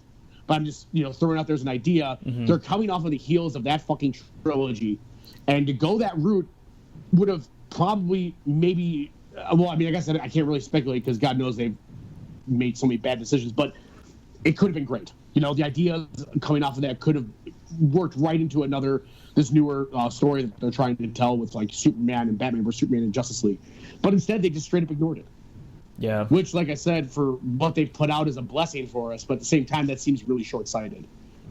I think they were banking too much on... Yeah. They were banking too much on Nolan, like, wanting to help them, like, kind of kickstart their universe, and once he left, like, I don't know why they would have thought he would have stayed on forever, because he's such a good director, but it just... It wasn't going to happen that way. They should have not... Yeah, we got blessed with him doing it. Oh, man. Like, the dude's an Oscar director. We got blessed with him doing 3 fucking superhero movies. Seriously. Like, they should have recognized... And then, like I said, what do? They give the fucking reins to some dude that put out, prior to him even getting Superman, one of the worst fucking comic book movies I've ever seen. Yep. 3 under. Awful. The Watchmen was fucking terrible. And then they're like, yeah, let's give it to him. It'll be great. His movies are stylish. Yeah, but that's not what I want. I don't want stylish. I don't want slow motion. Neither do I. I don't want fucking, like, a music video. Yeah. Yeah, and that's definitely substance over style. Absolutely, and it was like, oh my God, this is ridiculous, No, even 300, all that was just like, it was just style. Being a descendant of a Spartan, as my father was fucking born in Sparta, I had a little bit of a love for the 300, but still, the movie's terrible, technically. But I love it. The movie's terrible directionally, but if you look at, like, the story is pretty fucking spot on. Yo, dude, in Sparta, there is a, like, I'd be lying if I told you, like, a number of how tall this statue is, but it's a giant gold Leonidas statue. Damn. Like, it is fucking huge in the middle of Sparta. It is fucking epic. Like, shit is fucking dope, dude. That's fucking badass. So, it's pretty badass, dude. Yeah. Like, especially, like, seeing it, it's like, whoa, dude, that is fucking kick ass, like. The Greeks spare no expense. They have no money in a shitty economy, but hey, let's fucking build a giant gold Leonidas statue. Fuck yeah, that guy ruled. Yeah, I was gonna say, I watched this documentary about, like, all the, like, little tourist traps in Greece, and it's like, holy fuck, that place is lawless. Dude, it is something else, man. Especially, like, I'm born here, and I spoke Greek, but I still sort of can. I'm pretty fucking bad at it, and I used to spend, like, a month in Greece every year, and nice. After, like, a couple of weeks, I would, like, get the hang of it again, right? The language. Mm-hmm. And still, no matter what, with my Chicago accent, like, I would say something in Greek, and everyone would be like, where are you from? It's like, damn, like, nuts, dude. Yeah. No, my girlfriend, she's American, lives out here, but she's of, like, Greek descent, and it's basically the same thing. Like, her sister went over to Greece to study at university, and it was the exact same thing. Yeah, it's like they bust you on it right away. They fucking can smell it. They're like, nice try. It's like, oh, damn. Well, shit, man. You want to talk about Coma Noir for a little bit? Yeah, you want to? I do, actually. I mean, yeah, if you want to, I'm down. Yeah. Like I said, I've done a few of these podcasts that were based, like, around other things than music. Yeah. And one of them particularly was like, yeah, we didn't talk anything about the record. That's cool, though. It's like, yeah, totally. But, it's all promotion to me, so it's all good. Let's talk about it. If you want it, let's do it. Yeah, I'm super, super excited for it to come out, first of all. But what I really would like to hear, personally, is, like, the writing and recording process of the record, like, how you guys went about it, because I'm really interested in that side of it. So, like, how long it took you guys to write stuff, what you did when you were in the studio, things like that. That's what I want to hear about the record. Well, you know what? I'm actually kind of glad you did preface this interview with that you were hoping that you would ask some questions that haven't been asked. Mm-hmm. And I feel as though this is one aspect I haven't really touched upon much yet, because it is actually, I feel, a little bit interesting as it was totally different. Yeah. Usually what winds up happening as far as our past records is we would all, bring riffs in and, basically we would all layer our parts on them. And kind of like there's a little bit of like, well, this is my song, so this is how it goes, Okay. Like not and as I mean, we've been a band for now 10 years, and the four of us, aside from our drummer, who we are on our third drummer now, as any good band is, is, yeah. Gotta get rid of the drummer, fucking drummers are the worst. But so the four of us have will bring stuff to the table, and there has been in the past, and from all of us, no one's innocent here, of a little bit like no, this is my baby kind of. It goes like this, mm-hmm. Which I mean it's yielded some good results for sure, but I do think that maybe some ideas have been hampered because of it. Maybe the ego. Can be a fickle whore, if you will. It can help or it can be a real pain in the ass. Yeah. So this time around, what we really the other thing is too is the last two records before this, The Old Believer and The Ache for the Distance, there was a lot written in the studio. Particularly The Old Believer was 100% never played in a room with the four of us playing the song together before we recorded it. Damn. So we literally, what we've been doing now for a while is basically we have an electronic drum set in Andrew, who plays keyboards and guitar in our band's living room, and it's hooked up to a Pro Tools rig, and we go in there and we write and we demo the songs there, and it's really helpful considering how much shit is going on in our songs. 3 guitar players, keyboards, bass, 2 vocals, it's a lot of shit. Yeah. So trying to write in a room can be really painstaking, particularly with The Old Believer, when we came out and we finished the record and then we went to basically learn the songs to play them live, there was a lot of oh man, this sucks, right? This part isn't, I hate playing this. This is too long. Why did we write it that long? There are things that I think that if we got to a rehearsal room before recording The Old Believer and played the songs through, we could have edited them a bit and reworked them and rewrote them, mm-hmm. And I regretted not doing that for sure.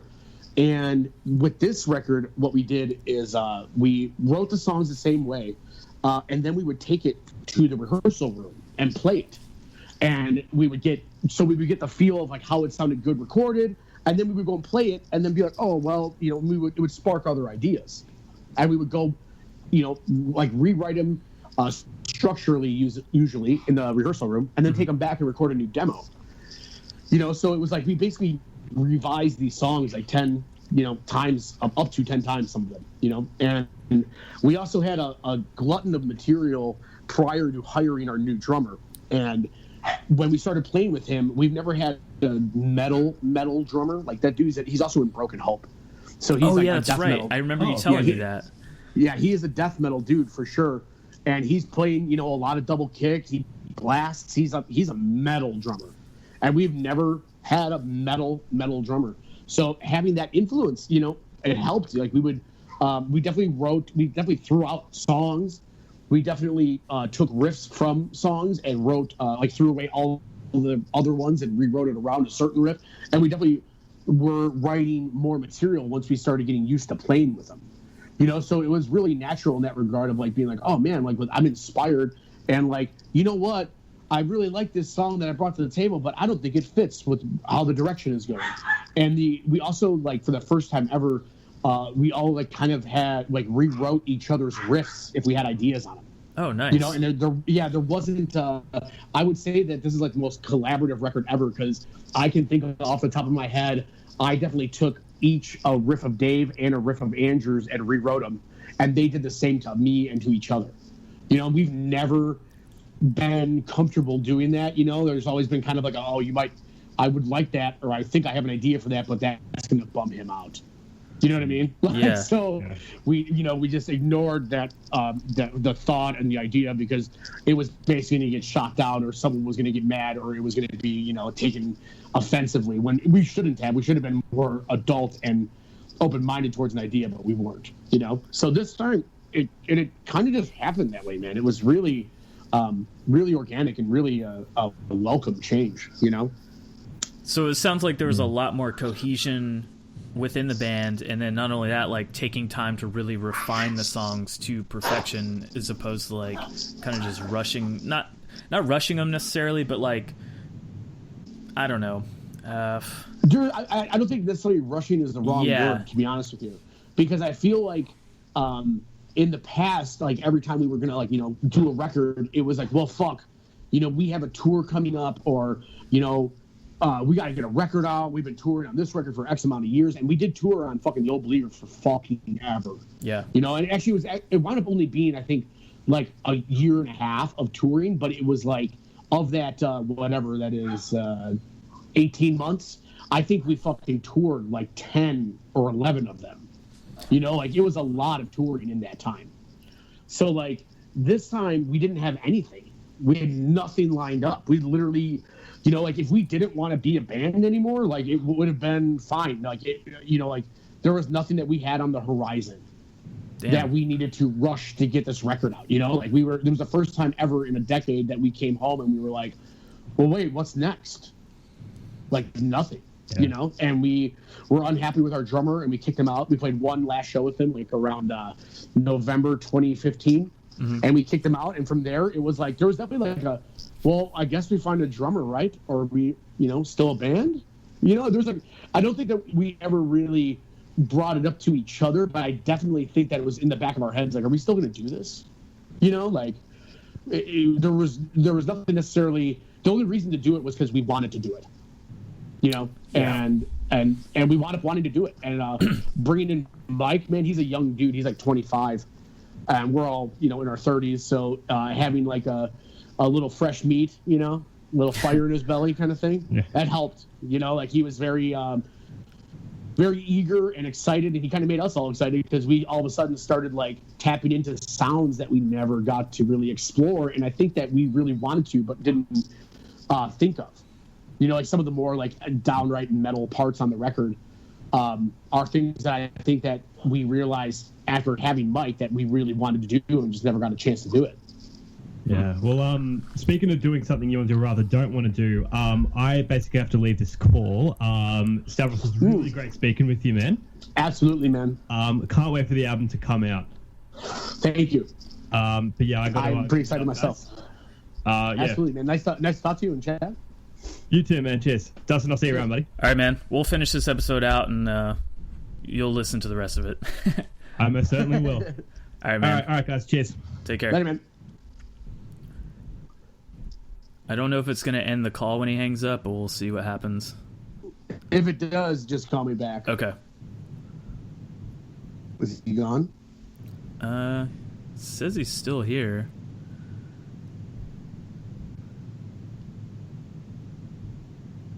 Okay. Okay. I'm still here. Sorry. Cool. We're good. All good. All right, cool.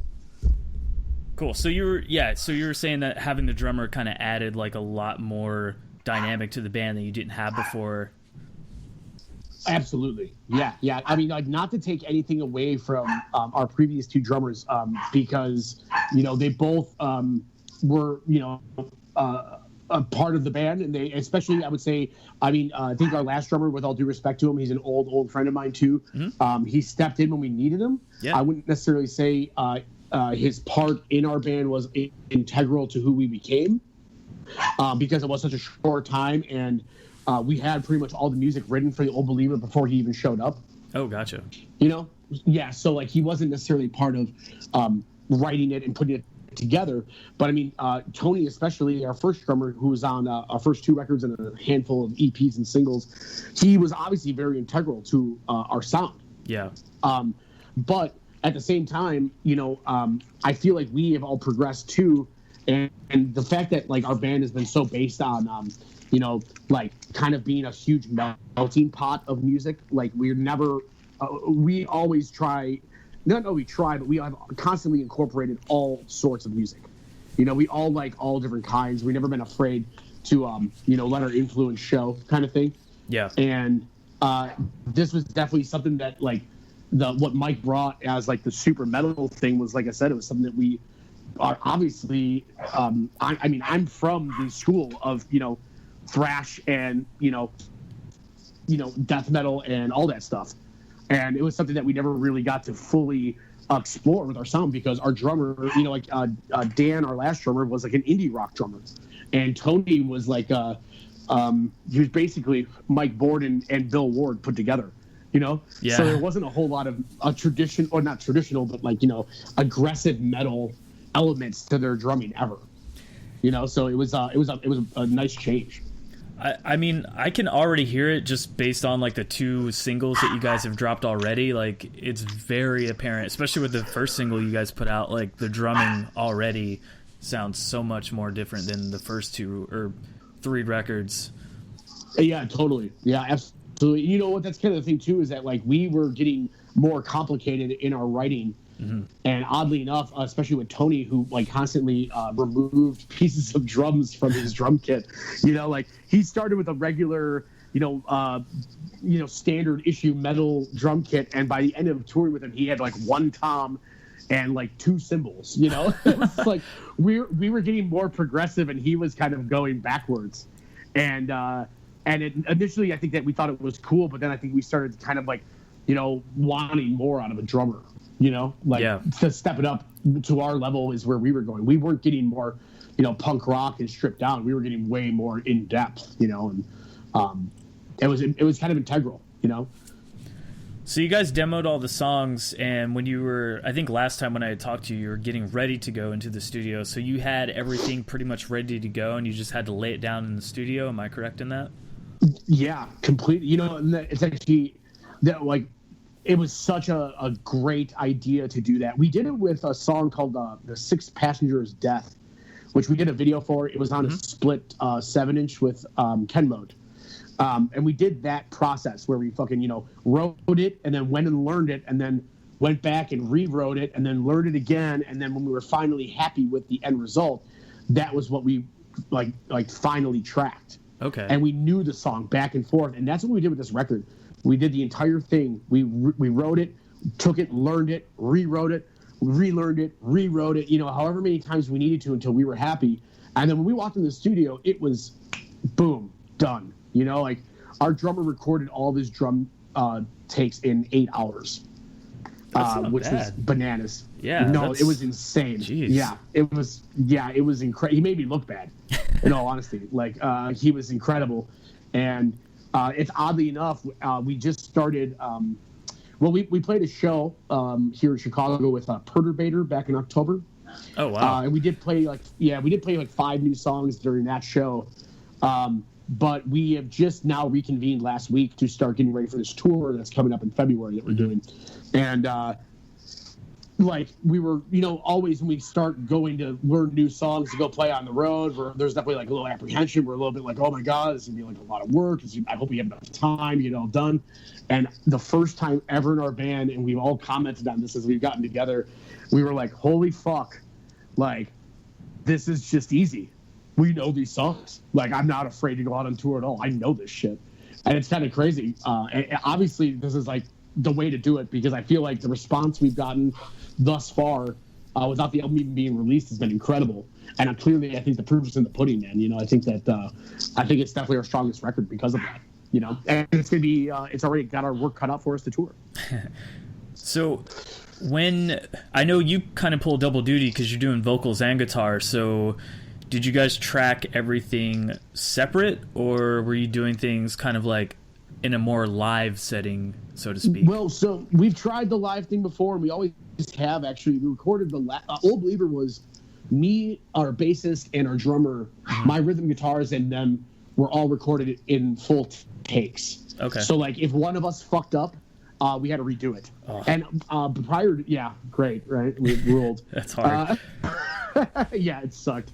And then the other 2 records were actually all the rhythm guitars. So like mostly me and our drummer would record our rhythm guitars and drums together. Okay. This time, this goes back to the writing. So we had all these demos, mapped out with a click, complete songs. We took those 9 demos, we brought them to Sanford, and he put them in Pro Tools, and he muted the drum tracks, and there's just a clicking guitar, the guitars and vocals and bass running, and Mike recorded all of his drums to the demos that were, on time, all with a click on them, and he just recorded them to that. Damn. And then what we did was, it was great, and then what we did was work on a song a day.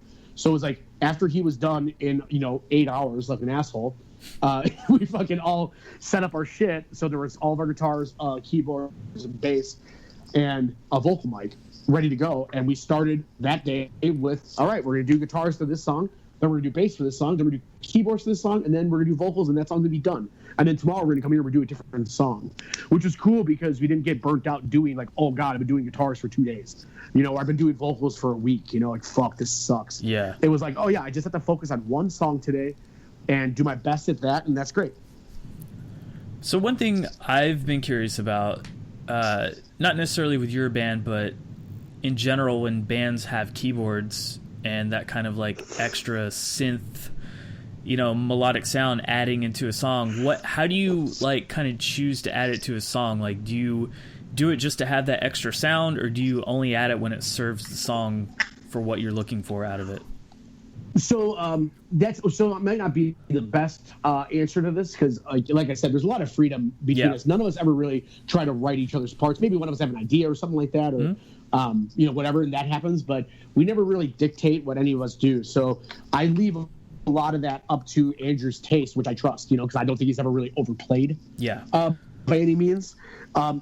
Particularly, I know you just brought up that I'm doing double duty vocals and guitars. Yes. I should bring this up that I actually don't play guitar on, I think, three of the songs. I don't play guitar on. Oh, okay. Like I'm just doing vocals, and that was a thing where it was like, hey, I think the song is good. Like, why do I need to add anything? Mm-hmm. And with that, there are songs on here that have no keyboards. There's a song on the record that Andrew doesn't play guitar, he just plays keyboards on. Oh, wow. So there was a lot of, like, as much as we've gotten, like I said, more complicated in our songwriting, we've also simplified sometimes. Like, there are times where I feel like on our old records, they're so dense, and I love the idea that people can listen to a record over and over and catch new things they didn't catch the first time. But I feel like maybe it was almost too much. Like, no one would ever catch all of it, because it was too dense. And I think that stripping it back just a little bit to a more still dense but a palatable dense, if you will, I think really helped the songs. It served the songs. And I think that's what we were all really going for. We didn't want to serve, whether, there are songs that Dave doesn't sing on at all, and that was a thing in the past where I knew that he always wanted to cram at least some vocals in a song because he felt like he had to. And like I said, there were songs where it's like, well, fuck that. I'm a guitar player. I gotta play guitar. It's like, well, why? If it doesn't help the song, who's it helping? Me? Then that's stupid. It's not about me, or it's not about just Dave, or it's not about just Andrew. It's about the fucking song. That's what we're here to do, right? We're here to write fucking good songs. Yeah. And that was a huge eye-opening thing, I think, for all of us, And I think it led to it being like a more concise record. In my opinion, I think you might be a little too hard on yourself about sounding too dense. Because for me, I think that's one of the reasons I enjoy listening to the record so much, because there is so much going on sound-wise. But that's fair. It all sounds good to me. I'm also going to be harder on myself than anybody ever could, Yeah. For sure. I think that's what I like about it, though. You could ever hate me. True. Yeah, that's true. Yeah, no, I could definitely see that. And like I said, I think that's definitely been a hallmark of our band for this long, But I think that I don't think that this record is any less dense by any means, in the sense that you would notice, like, there not being the layers. There's plenty of layers in there, Yep. But also it's more about, like, is this really adding to the song, or is it hindering, or is it even doing anything? Because if it's doing anything less than adding, if it's doing nothing, or if it is hindering, then we shouldn't do it, And truthfully, I feel like that made, how about this, man? I can play guitar and scream just fine, but no doubt about it, I will always play guitar if I'm just playing guitar better than I am if I'm doing vocals, and I'm always gonna do vocals better if I'm not playing guitar. You know, and that's just, you know, like, it's science. You know, it's how it's always gonna be. You know, so I think that like stripping it down enough where it's still not losing our vibe, but helping out the actual songwriting. I think a big help. Yeah, and kind of it advances your sound too if you really kind of think about like how you're looking at things a little bit more, I guess, objectively in terms of how the songs are written. It seems like you guys are like really trying to just go above and beyond what you've done in the past. Yeah, well, you know, the thing is, man, is that like a lot of the people, our contemporaries and our friends who are in killer bands who I fucking love, man. I don't need to, you know, talk shit about anybody in a band. I think so many awesome bands are out there that are doing these 10, 12, 14-minute songs, you know? That's cool and all, right? And we were part of that where we were like, yeah, here's a 9-minute fucking song, you know? Yeah. Fact of the matter is, man, is what I've always loved and still to this day love are fucking songs.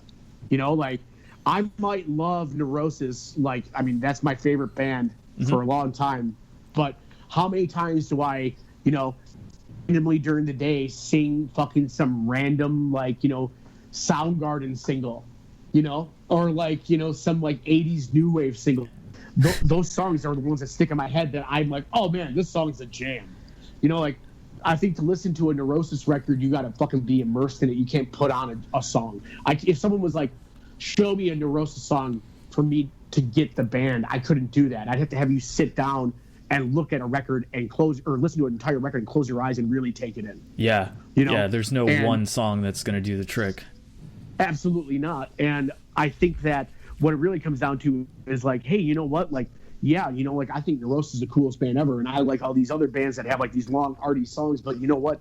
My heart lies with a fucking great hook and an awesome riff. You know, like, as much as like people can hate on certain things, you know, like whenever like people hate on Pantera, you know, but fuck, well, I always put on a Pantera song and be like, damn, dope, you know? Yeah, absolutely. That shit ruled. Yeah, you know what I mean? Like, and I feel like people can get so caught up in, you know, something being like artistic or smart that we forget that songwriting is intelligent and it can be smart if it's just a catchy tune. Yes. You know, it doesn't all have to be like some arty fucking big experimental thing for it to be great. You know, something can be great by putting a lot of thought and effort into making it, you know, a great, memorable song. And that was our big thing. We want to make great, memorable songs. So when you recorded the record, do you guys just play on your own gear? Do you play on like different stuff in the studio as far as like what your rig setup is? I feel like it's changed all the time. I definitely know that we've brought like I've always brought several amps to studios and then wound up using one. You know, of course. Like, I want to carry a bunch of shit always. You know, I don't know why I do this to myself. I brought like multiple guitars. I brought multiple heads, and I always wind up using one guitar and one amp. It's always how it fucking goes. This time, Sanford actually. Sanford and I, like, he's like my best friend, and he was out in LA. And he found this amp that's like, it's a diesel amp. I'm not sure how hip you are to that, but they're like these $3,000 amps. I think Mastodon plays them. Someone else like gigantic like that plays them. But he bought it. He got a good deal on it, and I went and picked it up for him. And was like, yo. And I was sitting at my house. I actually brought it right over to our practice space. I was like, you know what? I'm just going to throw it in my practice space. Fuck it. I'm going to play on it. Yeah. And I plugged it in, and I was like, well, this is the amp that we're using. And we all wound up using that amp. It was so fucking awesome. Oh, shit. And it was kind of another thing, too, though. Like, we kind of, like, have always been this band. We're like, oh, yeah, you know. Like, we recorded the Old Believer to tape. And, like, we used, like, oh, check it out, man. Let's use this fucking, you know, Vox amp, this, like, vintage, this, that, and the other. And, you know, this time around, we were like, you know what? Let's use this fucking awesome new amp. You know, let's not worry about, like, you know, this vintage stuff or this gear. You know, like, I feel like 10 years ago, you could still tell the difference between Pro Tools and tape. Maybe not actually. But earlier in the 2000s, you could. Nowadays, I don't think you can. And I think that you're almost you're doing yourself a disservice if you're. I feel like with this record, it didn't need that organic vintage sound. I think that it wouldn't have worked. You know what I mean? Like, and I think that we were like honest with ourselves and being like, you know what? Like the fucking vintage JMP Marshall isn't going to work for this record. We need to have a slick metal amp, and that worked. You know, it was what worked. It was awesome. You know. Also, a $3,000 retail amp better be sick. Yeah, I was going to say, for having an amp that's that expensive, it should have a uniquely sound all in its own. Yeah, absolutely. Yeah, I mean, I couldn't imagine like taking that out on tour. You know, like no. I would fucking lose my mind. So I guess this is probably a cliche question that you've probably heard 1,000 times, but the theme of the record, what's that about? So the packaging and everything seems to have like a noirish theme in the title, obviously. So yeah, absolutely. So I as much as we love talking about comic books and comic book movies, my big two loves of films are horror and film noir. Mm-hmm. And I fucking have a huge collection of both. I love old Humphrey Bogart film noir stuff. I mean, The Killers by Kubrick might be my favorite Kubrick film. Mm-hmm. So like I said, when we came off of The Old Believer, we were kicking out our drummer. We needed to have a drummer, and there was like a little bit of just like questionable where we're going with our band. I did go and have classes in college to write screenplays, and I've always wanted to write a graphic novel. Oh, that could be a graphic novel or possibly a film, but obviously that's a far-fetched dream, right? So always the thought would be like, oh, at least it's a graphic novel. Yeah. And I wanted to write a film noir horror movie, graphic novel, whatever, a story. So I came up with this story, and like I said, the Atlas Moth didn't have anything to do, and we were writing, but it wasn't like super intense. We weren't like, we were really taking our time with it, like I said, rewriting and doing all that. So there wasn't like a strict regimen of writing for us. We were letting it come as it did, and and I was writing the story, and it was about a fucking a detective that's investigating this cult that was called Coma Noir. Okay. Right? And I was like, and I was really into it, and I was putting together this outline, and I was writing little by little, and in turn, as I was going on with it, we started getting more in depth with putting out a record. So all of a sudden I was like, well, what's the idea behind this record? And honestly, what made sense to me was, well, why don't I just, combine my efforts here and be like, oh, hey, I was working on this story about this. Why don't I just continue doing it with the record? And I won't say that it's by no means a concept record by any like a stretch of the imagination, but there are certain themes in it. I kind of like in my mind, I wrote a lot of my lyrics acting as though I was a cult leader. Okay. I kind of like I combined a lot of my loves here of like comics and horror and pro wrestling, even having like a gimmick, like playing a character. Yeah. And that was like kind of like the voice that I was using to write all my lyrics. And it was basically like me being antagonistic towards the listener, kind of like follow me or die type shit. And I thought that would be a unique way to come at it, especially after Old Believer was such a personal record for me that it's really hard to even fathom going back and playing some of those songs at this point. Yeah. I didn't want to get super personal because that was so mentally draining, So I was just like, yeah, this is how I'm going to write. I'm going to write like I am this cult leader, and I'm trying to, get people to join my cult. And the cult would be my band. So there's like listen to my band. There's definitely like a linear like through line for all the songs in terms of like what it's about. Maybe yes and no. There's definitely a lot of like I think that the group idea I think that we all kind of like really attached ourselves to was the idea that we really we were kind of angry for a lot of reasons. One of them being our last record I don't really feel got as much of attention as we would hoped it would have. It was a frustrating time to tour. We were like not we were hoping that our last record would have, we would have stepped up a level, but I feel like we basically made like, a lateral move. I don't think we got any more popular putting it out, which is obviously what you don't want when you put on a record. You want to, move forward. And I don't feel like we got that, and we were feeling frustrated. So I think that there's a lot of elements of like, pay attention to us, stop ignoring us. This is something that you need to listen to. Like, we're demanding your attention pretty much. And that kind of goes along with the idea of what a cult leader would do, like he would demand your attention. Yeah. And so I don't think there's necessarily a storyline throughout it, but are there like elements, obviously, of me like going and playing this character lyrically that I think are there. And like I said, it's loose. You know what I mean? And obviously anything that I write, whether it's going to be for a story or lyrics, even if I'm writing it in a character sense, are going to be somewhat involved personally to me, right? Yeah.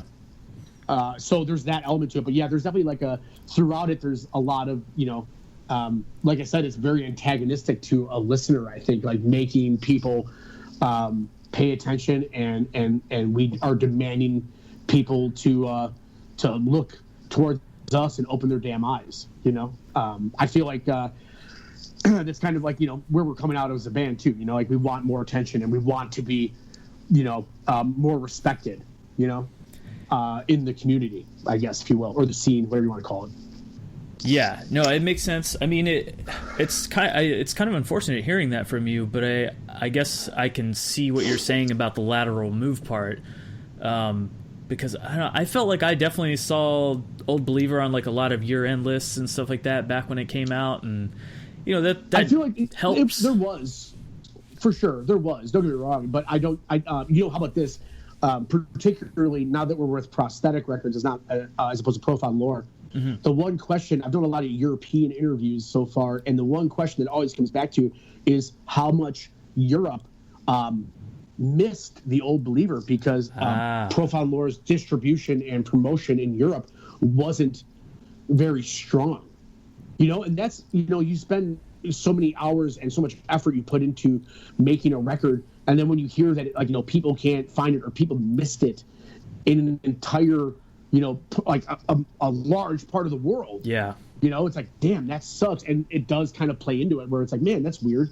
Like, and that was, a whole thing. It was like, we wanted to be able to reach more people. That's really what I think I'm kind of getting at as far as like the lateral move there. I don't think we met more people than we already had, Yeah, and obviously, no matter what anybody says, the idea here is to reach as many people as possible. No, absolutely. That's one thing I don't understand about some people with music is like there's that one mentality where like when people find a band, they don't want anybody else to know about them except for them.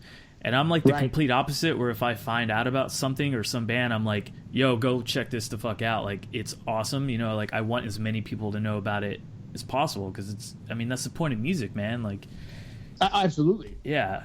I feel like sharing music has been one of the greater joys I've had in life. Yeah, seriously. Like turning someone onto a band that I think is great and them getting it, that's like bringing me all the joy in the world.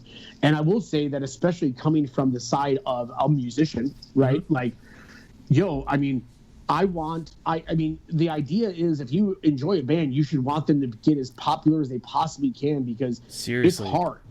And if you want more music from them, like, or you ever even enjoyed music from them, maybe their newer records aren't your thing, you should still want the best for that band because they did something that made you happy at one point, or they are still making you happy. And if you want them to continue, the only way to do that is to be successful. Yeah. Especially nowadays. No one's buying shit. It's really hard to, even we've talked recently now, like our game plan is to tour smarter, not necessarily harder.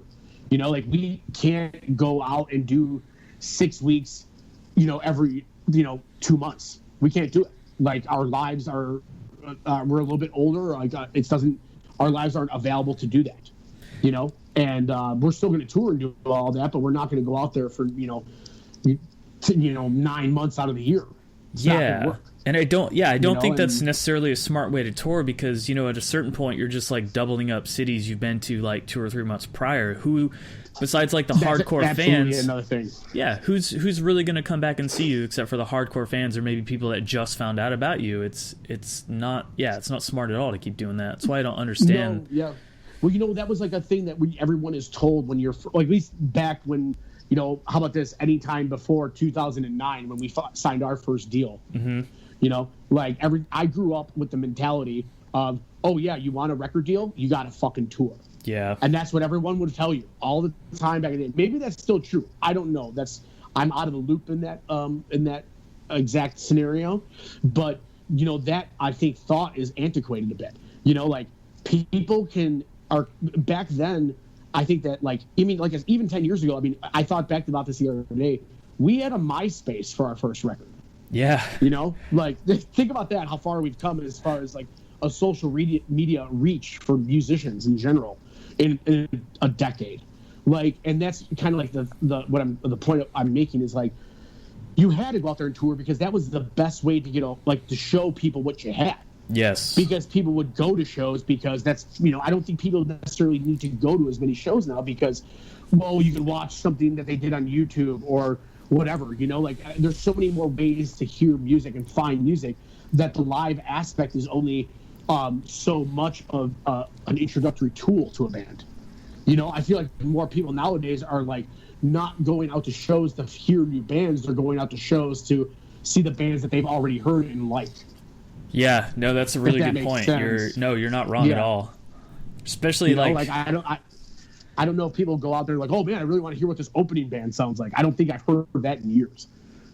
Yeah, I've been actually trying to take that stance a little bit more. Like if I'm going to go to a show, whether it's like a big band or some band that's kind of big, like I want to start making a point to see openers because like you could be missing something that'll be decent. And I think I spent so much time like being like, I don't care about the openers. I just want to see X band and that's it. And it's like, no, man, like the openers are trying to work just as hard as the guys on top. You know, it's like you got to give them credit. Hard. Yeah. Sometimes harder than even them. You know, and here's the thing: in that regard, you know, no matter what, a opening band that you don't know about that's on that show, you can hear that band before you go see them.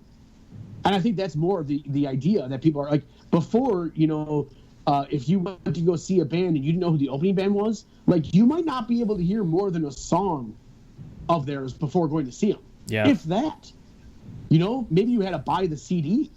God forbid. Yeah. You know, like maybe you had to spend $14 and like, I mean, I know that I wouldn't have done that. I certainly wouldn't have gone and bought a CD of a band I never heard of that was opening for my favorite band. No, I'm going to go see them live. I'll hear it then. Yeah, that's a good point. And I don't think people need to do that anymore because God knows that like if I go and see a show that some of my buddies are coming through town playing and I'm like, who the fuck's this opening band? The first thing I'm doing is opening up my Spotify. Yeah. Yeah, to see if it's on there. Yeah. You know, another thing that's kind of like, I don't want to say annoying, but it's definitely kind of a little frustrating to see is like how many people are just sitting there filming on their phones during a live show.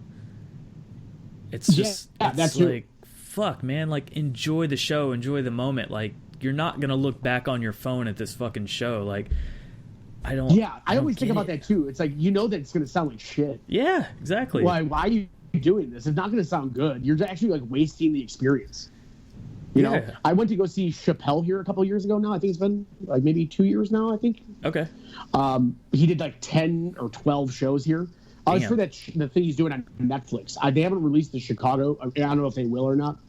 But it was during that tour. And we went to go see him. And luckily, it was at a venue that I know people that own it, so we kind of got hooked up the whole 9 yards. But even being hooked up, you walked in there and they put your cell phone in like a weird like pouch. I've heard about that. Like and it has like a security tag, like you would find at a clothing store. Mm-hmm. You know, and you couldn't look at your damn phone. You didn't know what the fuck time it was. You couldn't take a picture. You know, you couldn't film a part of it. And that was really the reason. You know, he didn't want anybody filming his material and put it online because then all of a sudden it's not new material. And I respect that. But the experience of not being able to look at my phone, and mind you, I'm not necessarily a guy that's going to be glued to my phone when I'm at an event or out and about, you know? Yep. it was incredible. You know, it was like, this is awesome. You know, like I'm literally unable to not pay attention to this man on stage. Yeah, you're way more immersed in like what's going on around you as opposed to like everything else going on in your phone, you know? Exactly. You know, and it was brilliant. Me and Matt, we went to go see those final Dillinger Escape Plan shows, and like literally half the crowd is just sitting there filming the goddamn show instead of like enjoying it and watching the band play like their final shows. It's just like, you know, we were like, we took a couple pictures and that was it, but it's like, man, we were out there like just trying to enjoy the fuck out of getting to see the band for the last time, you know? It's like, I don't want to be on my phone and Absolutely. miss this. Yeah, exactly. Yeah, you know, and like I've been guilty. Don't get me wrong. Sure. You know, I've filmed a couple things. I filmed a clip here or there, or taken a picture here and there. You know, but like, I know for a fact that like when my iPhone is like, hey, you're low on storage, like let me go to videos and delete this random show. Like, why do I have a minute and a half of this? I must have been drunk. Yeah. You know, like it's just like it's just so silly to me. You know, and like I'm actually hoping that we get more of this. You know, like you can't use your phone. Like, I hope that happens more often than not. Yeah, you know, from what I thought I've it was heard, a great experience. I think it's, you know, I think it's good for people that are of the age that they don't remember not being able to have a phone in the show. Yeah, no, I agree. And from what I've heard, man, it's like really expensive to like have that service to do that. It's not like economically feasible Chappelle right now. Obviously, Chappelle's got the money. You know? Oh, dude. It's not going to happen at an Atlas Moth show for sure. I can guarantee you that. You know. Well, damn, dude, that's pretty good. I'm pretty happy with that. Is there anything else you want people to know about the record that maybe I didn't get to? Or it comes out February 9th. Yes, it does. We start tour with Royal Thunder and Mirrors for Psychic Warfare, which is Sanford Parker and Scott Kelly of Neurosis. Okay. February 10th here in Chicago, which so happens to be my 35th birthday. Hey. Yeah. Birthday record, birthday show, birthday tour kickoff, record release, the whole 9 yards. I'm trying to get it all done in one shot. You know, I don't want to have to do more than one night out. Yeah. So we're gonna do it all in one thing.